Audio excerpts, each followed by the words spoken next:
SLBC మళ్ళీ వార్తల్లోకి ఎక్కింది. శ్రీశైలం లెఫ్ట్ బ్యాంక్ కెనాల్ పనులు ఆగిపోయింది. ఏడాది క్రితం ఫిబ్రవరి ఇదే నెల 22వ తేదీ రోజు జరిగిన ప్రమాదంలో 8 మంది గల్లంతవడం, ఆ పనులు అక్కడే ఆగిపోయాయి. అయితే మళ్ళీ రాష్ట్ర ప్రభుత్వం ఈ 40 ఏళ్ల కలను 2028 జూన్ 30 కల్లా ఎట్టి పరిస్థితుల్లో ఈ టన్నెల్ ప్రాజెక్టును పూర్తి చేస్తామని రేవంత్ సర్కార్ చాలా ప్రతిష్టాత్మకంగా తీసుకుంది. అంతేకాదు డెడ్ లైన్ పెట్టింది. ఈ నేపథ్యంలో నిన్నటి నుంచి పనులు ప్రారంభమయ్యాయి. అయితే గతంలో లాగా టీబీఎం కాకుండా టన్నెల్ బోరింగ్ మిషన్ ని వాడకుండా ఈసారి ప్రపంచవ్యాప్తంగా ఏదైతే పద్ధతి అనుసరిస్తున్నారో డ్రిల్లింగ్ అండ్ బ్లాస్టింగ్ పద్ధతి ఉపయోగించి ఈ మిగిలి ఉన్న ఆ డిస్టెన్స్ ను పూర్తి చేయాలని రాష్ట్ర ప్రభుత్వం నిర్ణయించింది.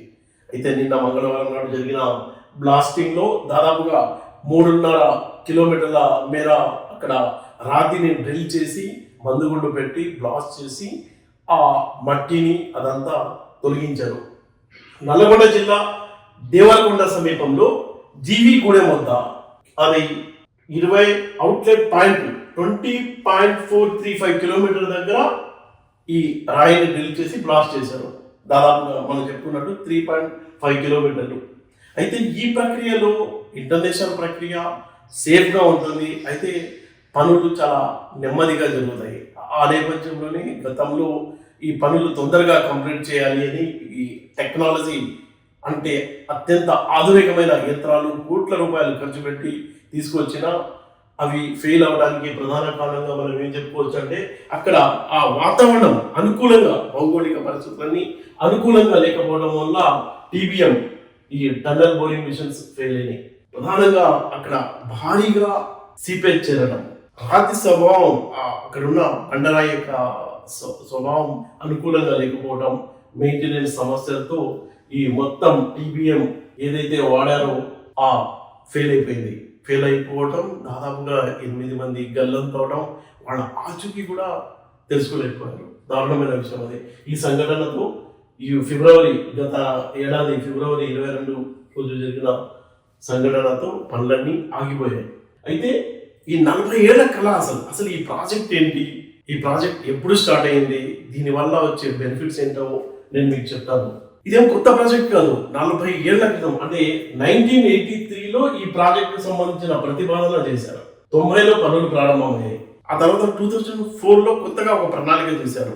7లో అంచనా బడ్జెట్ అంటే ఈ ప్రాజెక్ట్ మొత్తం ఎంత అంచనా అవుతుంది అనేది లెక్కగట్టి 1925 కోట్లుగా ఎప్పుడు 2007లో అంచనా వేశారు ఈ ప్రాజెక్టుకు సంబంధించి. అది కాస్త 2017 కల్లా అంటే ప్రాజెక్ట్ డిలే అవడంతో ఆటోమేటిక్గా అంచనా వ్యయం పెరుగుతుంది. అది కాస్త 3152 కోట్లు అయింది ఎప్పుడు 2017కి. అయితే ప్రస్తుతం ఈ ప్రాజెక్ట్ కాస్ట్ ఎంత అని మనం చూసుకున్నట్లయితే 4637 కోట్లు.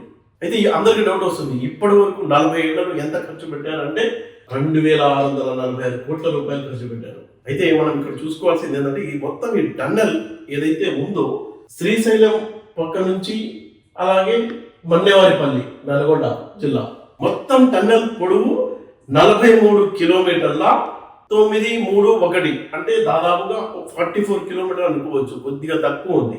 అయితే ఈ టన్నెల్ కి 2 వైపుల నుంచి పనులు స్టార్ట్ చేశారు.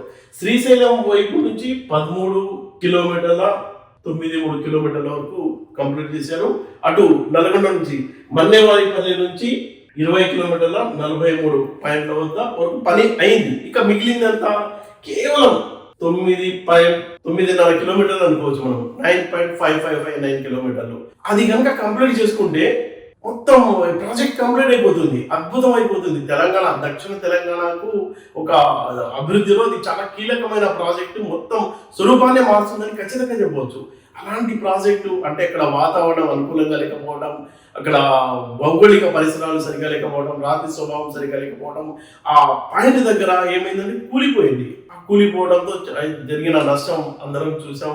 అయితే ఇప్పటికి ఏడాదిలో అక్కడ ఉన్న డెబ్రిస్ అంతా క్లియర్ చేసి ఇప్పుడు మళ్ళీ ఇంటర్నేషనల్ స్టాండర్డ్ ప్రకారం బ్లాస్టింగ్ ద్వారానే డ్రిల్లింగ్ చేసి ఆ రాయిని డ్రిల్లింగ్ చేసి బ్లాస్టింగ్ చేసి ఆ తర్వాత వచ్చే మట్టిని ఆ రాతిని తీసేస్తూ నెమ్మదిగా అంటే మొత్తం భద్రతకు ఇంపార్టెంట్ ఇస్తూ ప్రాజెక్ట్ కంప్లీట్ చేయాలని దానికి కూడా ఒక డెడ్ లైన్ 28 జూన్ 30 కల్లా ఈ ప్రాజెక్ట్ పూర్తి చేయాలని ప్రభుత్వం చాలా ప్రతిష్టాత్మకంగా తీసుకుని దూకుడుగా, అంటే ఎక్కడ చాలా సీరియస్గా ఇప్పటికే ఎన్జిఆర్ఐ సర్వే చేయించారో ఆ సర్వే ఇచ్చిన సూచనల మేరకే ముందుకు వెళ్తున్నామని అధికారులు చెప్తున్నారు.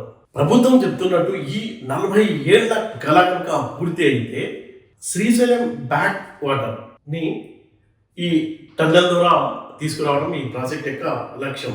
గ్రావిటీ ద్వారా తీసుకొస్తారు. దీంతో ఏమవుతుంది, నల్గొండ జిల్లాకు 30 టీఎంసీల తాగునీరుతో పాటు దాదాపుగా 3 లక్షల ఎకరాలకు సాగునీరు వస్తుంది. అంతేకాదు 514 ఫ్లోరైడ్ పీడిత గ్రామాలు ఉన్నాయి. అసలు ఈ సమస్య చాలా పాత సమస్య. ఎంతో మంది ఎన్జిఓలు కోట్ల రూపాయలు ఖర్చు పెట్టారు, కానీ అక్కడ వాళ్ళ జీవితాల్లో అయితే ఎలాంటి మార్పు అయితే రాలేదు. అయితే వాళ్ళకి కనుక మంచి నీరు కనుక అందిస్తే, ఈ ఫ్లోరైడ్ రహిత నీటిని కనుక అందిస్తే ఆ గ్రామాల్లో ఉన్న ప్రజల్లో ముఖాల్లో వెలుగు చూడవచ్చు. మంచి ఉద్దేశంతో ఎప్పుడో స్టార్ట్ చేసిన ఈ ప్రాజెక్టు అక్కడ ఉన్న భౌగోళిక పరిస్థితుల మూలంగా, అలాగే ఈ ప్రాజెక్టు తీసుకున్న అంటే ఈ టీబీఎం మిషన్లు వాడాలనుకోవడం, ఇంకా పొలిటికల్ సమస్యలు, ప్రభుత్వాలు మారడం, అలాగే ఆ కాంట్రాక్టర్ల మార్పు, ప్రాజెక్టులో జాప్యం, రకరకాల కారణాల వల్ల ఈ జాప్యం అవుతుంది.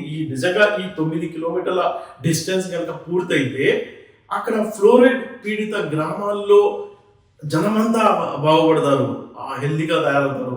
చిన్న వయసులోనే వాళ్ళంతా ముసలివాళ్ళుగా మారిపోవడం, అసలు చాలా దారుణమైన దుస్థితి నుంచి వాళ్ళు బయటపడటానికి ఇది కనుక కంప్లీట్ అయితే వాళ్ళకు మంచినీరు అందించడానికి అవకాశం దొరుకుతుంది.